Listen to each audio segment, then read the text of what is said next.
Hey team, all right, we are going to be doing persuasive speeches next Wednesday. That's 1 week from today. You need to be ready for persuasive speeches. Thank you all for coming to class on Halloween. I know that is a time where kids want to trick or treat, and some of you grown folks was probably wanting to trick or treat too. But nonetheless, we had class. We discussed a couple of things. Let me go into detail about what I'm expecting of you. I have some videos that I've attached that will kind of guide and help you to understand some things that I want you to do. And then I'm going to have you respond to some questions, okay? Now, here's the score. The reason why I'm giving you this time, which is 3 hours of prep, in addition to the week, is because I'm looking for you to knock it out the park as it relates to your persuasive speeches. The things that I want you to focus in on are this. 1, you need to have a fantabulous introduction, okay? We talked about the different ways, ethos, pathos, etc. You need to understand, what are you trying to accomplish in your persuasive speech? And in order for people to get hooked into what you're doing, your introduction and your conclusion have to be spot on. You can't be, I want to thank you for allowing me to speak today. And today I like to talk about why cell phones are bad. No, that's not going to cut it. You're going to fail miserably on this exercise. So there are actually it's going to be a total of 4 video clips that I'm putting in here that are how to develop your intro, how to do your closing, and then 2 good examples from a professional. Pay attention to it. I want you to tell me a story. I want you to knock me out of my chair, either with a story or with facts, hard-hitting facts.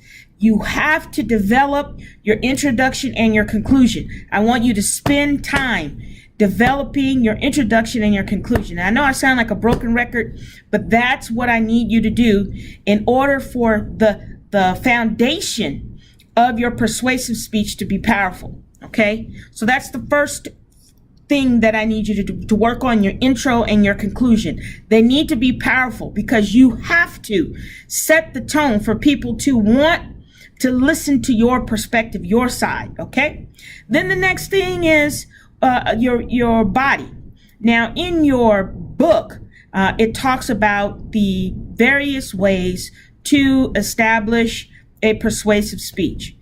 You are welcome to do that. However, because I want you to understand the mechanics of giving a speech, regardless of whether it's informative, if it's persuasive, if you have to give a presentation with PowerPoint, if you have to give a presentation impromptu, that if you understand how to use the 3 main points and know how to do it well, you can use that for any type of speech that you have to give.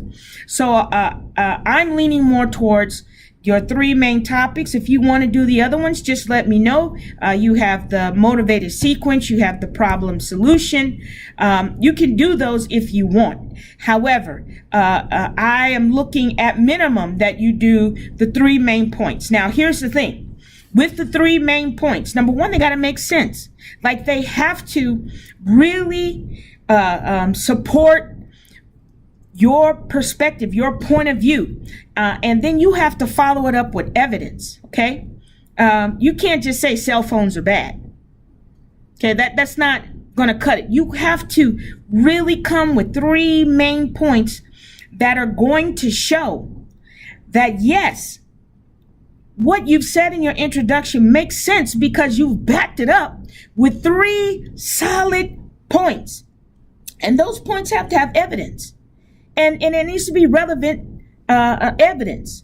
So you need to make sure that you've researched it and that where you found this information is a credible source.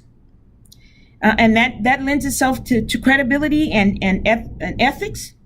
And then that, it's not from 1964. It's not believable now. Even if it's from 1980s, it's not believable now. It's 2018. So you want to make sure that your sources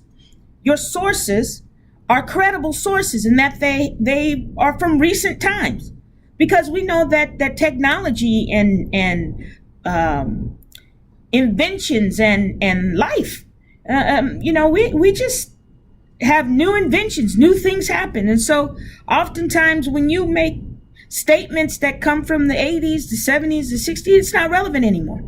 And so it makes your argument, because it's not relevant. So make sure that the evidence that you have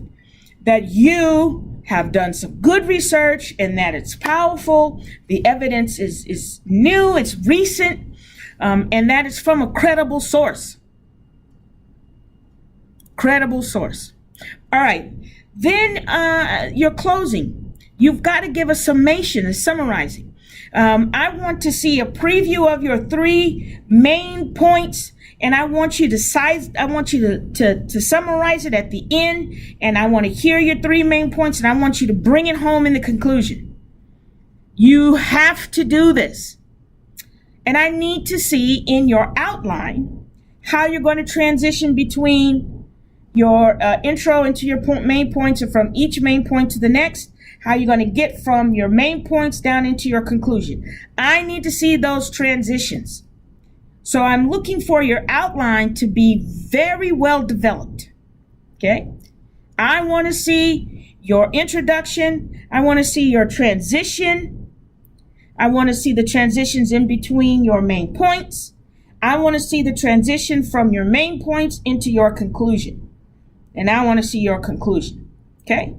And in your introduction, I need to see how you are really setting the stage for, man, this is great. And then I want to see you preview your main points, and then your main points. And then in your conclusion, I want to see how you are then restating again what your main points are, that you're saying conclusively, this is the reason why X. This is why cell phones are bad. Okay? So that is what I want to see in your information that you are putting together. All right. Now, Thursday and Friday and Saturday and Sunday. Thursday, Friday, Saturday, and Sunday. I will make time to talk with each one of you about your persuasive speech. Now, for those of you who came to class, I told you to partner up. You're going to partner up with someone in class to really make sure that you have someone who you can talk to about your speech and getting it to the place where it needs to be. I am giving you a lot of time. There's no sense for you to be in class, because I want you to spend the time researching, developing, crafting, putting together your outline, and practicing. Don't come to class next week with some dry, drab presentation, because I'm going to fail you. And the reason why I'm going to fail you is because you have not taken the time, you've not invested the time to put together a sound, persuasive speech. I'm giving you examples. I'm telling you what I'm looking for in your introduction and your conclusion. I'm telling you I want 3 main points. That's the easiest. I'm telling you I want you to have some evidence behind it. I'm telling you I need to see you do some research. And I'm telling you I want you to put it together in a powerful, persuasive way. And I'm giving you all of the examples in order for you to put this thing together. So there's no excuse at this point. And then finally, I'm going to spend some time with you, okay, on the phone. We'll talk. We'll set it up. So what I need you to do is I need you to text me back or email me what times you would be available Thursday, Friday, Saturday, and Sunday. If you text, I will text you back a time. If you email me, I'll get back to you via email a time. Okay? So I'm going to talk about your outline and what you have. If you didn't turn in your outline, Now, I don't know what to tell you. We could talk about it, but you need to make sure I have it. Okay, so that is what will happen this week. So, number one, look at all the videos. Number two, make sure I have your outline. Number three, respond back and let me know what time you're available, Thursday, Friday, Saturday, and Sunday. And I will arrange a time to talk to you about your outline, some of the things that I'm looking for from you as it relates to that. And then you'll answer some questions. I'm going to post some questions for you to answer in Canvas that lets me know that you have watched the videos. And that you are paying attention to the work that I'm asking you to do. Okay? So let's get to it. Let's get to it. All right. I will be in touch with you all before next Wednesday. And I will let you know where we're going to meet for our persuasive speeches. And I look forward to a great week, Wednesday next week, when you are providing your persuasive speeches. I am encouraged that you are going to knock it out of the park next week with these speeches. All right. See you next week.